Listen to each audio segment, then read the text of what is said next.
Great. Well, welcome, Professor Sands. I know that you are currently spending this semester at Harvard Law School, if I'm correct. And we were just talking about a visit that you made to Yale Law School to talk about your book, which I'm very excited to talk to you about.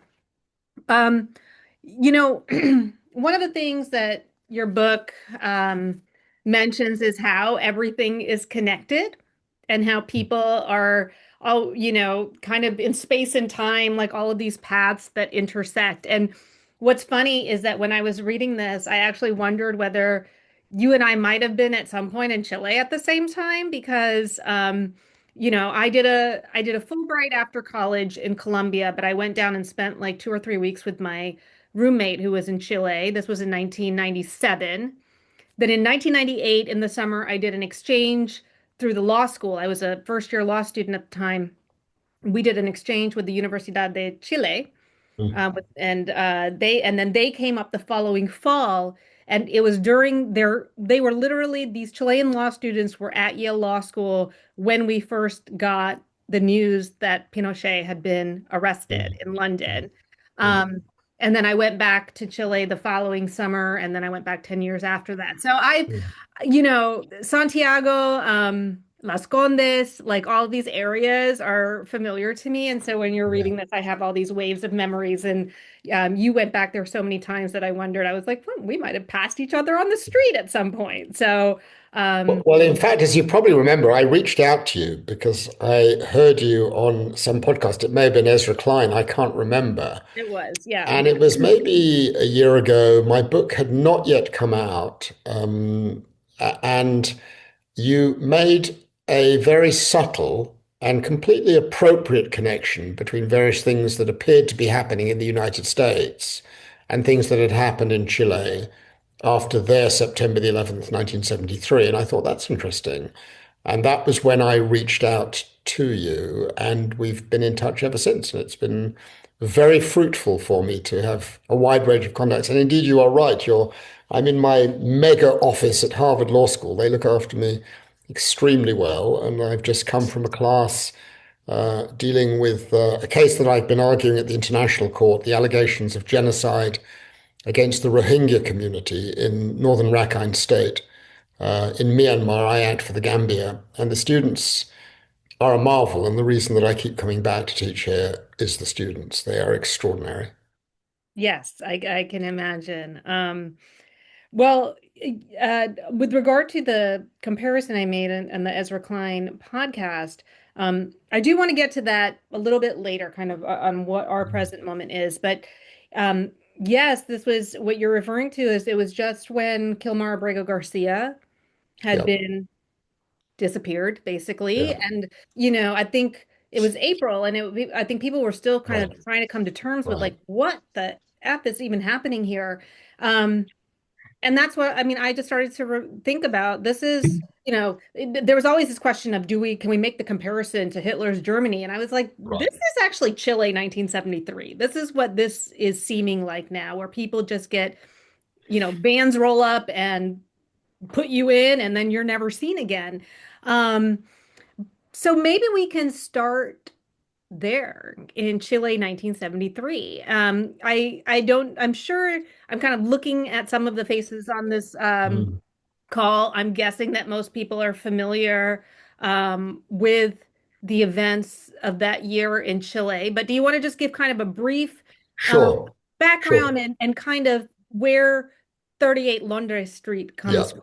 yeah, sure. I mean, it's just appropriate, I think, just to put this book in context. It is the third in what I thought was going to be a trilogy, but will actually now be a quartet that began with a book I published 10 years ago called East West Street, which looked at the origins of genocide and crimes against humanity and the Ukrainian city of Lviv, which happened to be the place where my grandfather was born in 1904 when it was called Lemberg. And I tell the story of four men in that book, my grandfather, Adolf Hitler's lawyer, Hans Frank, and these two remarkable characters who invent these concepts of genocide and crimes against humanity in 1945. They're relatively recent legal concepts. And then I did a sequel called The Rat Line, which followed Hans Frank's deputy, Otto Wächter. And whilst researching that, I came across a series of, I was given access to Otto Wächter's family files by his son Horst, and in it I find a letter from a man called Walter Rauff, who was in 1941 and 42 That's charged easy. by Heinrich Himmler with operating the mobile gas vans that operated across Central and Eastern Europe. And I learned that he had ended up living in southern Chile in Punta Arenas as the manager of a king crab cannery, the Pesquera Camello. And the moment I read that, it triggered a thought. It reminded me that in 1998, in October, I was approached to act in the Pinochet case when Senator Pinochet was arrested in London and charged, people forget this, originally with crimes against humanity and genocide. And my sort of litigator's instinct immediately sort of pinged in, and I asked myself the question, could it be that Walter Rauff and Augusto Pinochet were connected in some way? And so I tell in 38 Londres Street the double story of Pinochet's proceedings in London and Rauff in Punta Arenas. It's a sort of double detective story, legal kind of drama. And the Pinochet part of the story, of course, starts with his coup d'etat on September the 11th, 1973, when he leads a military junta that overthrows the elected government of Salvador Allende, a leftist, a socialist, and remains in power for 17 years until 1990. And in that period, particularly in the early years, there are mass arrests, disappearances, torture, and killings on an industrial scale. And he has given himself an immunity under domestic law, an amnesty law he passes in 1977. After he leaves office in 1990, he appoints himself senator for life, which gives him an additional slice of total immunity from the Chilean courts. He travels to London 8 years later in 1998 to take tea with his friend Margaret Thatcher, to buy books. He loves London, but he's also part of an official delegation. He believes he has diplomatic immunity. But on the 16th of October in the evening, he is arrested. Whilst recovering from a minor operation on his back in a London hospital, the London Clinic, and he has been charged on an arrest warrant issued from Spain by a famous Spanish judge, Balthazar Garzon, with crimes against humanity and genocide, and his extradition is requested. And so the book, one strand, tells the story of the proceedings in London. The reason this was so monumental was that it was the first time in history, first time ever, that a former head of state of one country is arrested on the territory of another country on allegations of having committed international crimes. And so it was the first time that the issue of immunity came up, not before an international court like Nuremberg or the Yugoslav Tribunal or the Rwanda Tribunal, but before the national courts. And of course, right now in the United States, that too is a very significant issue against the background of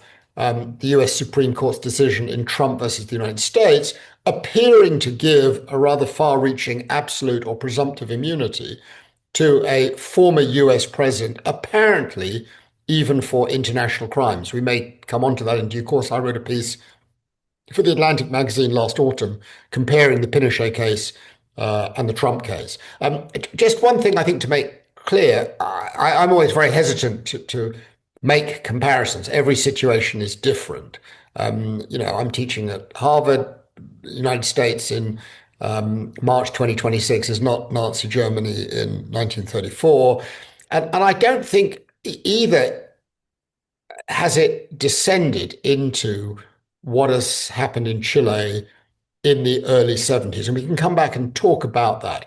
But I think those points of potential comparison are nevertheless significant as a warning signs of what happens when the guardrails collapse completely. I don't think they have collapsed in the United States, in large part, not because of Congress, but because of the courts, district courts, federal courts, even to a certain limited extent, the Supreme Court. The jury is out on the Supreme Court. And I think that is one very big difference with Chile in the 1970s. The courts were completely taken over.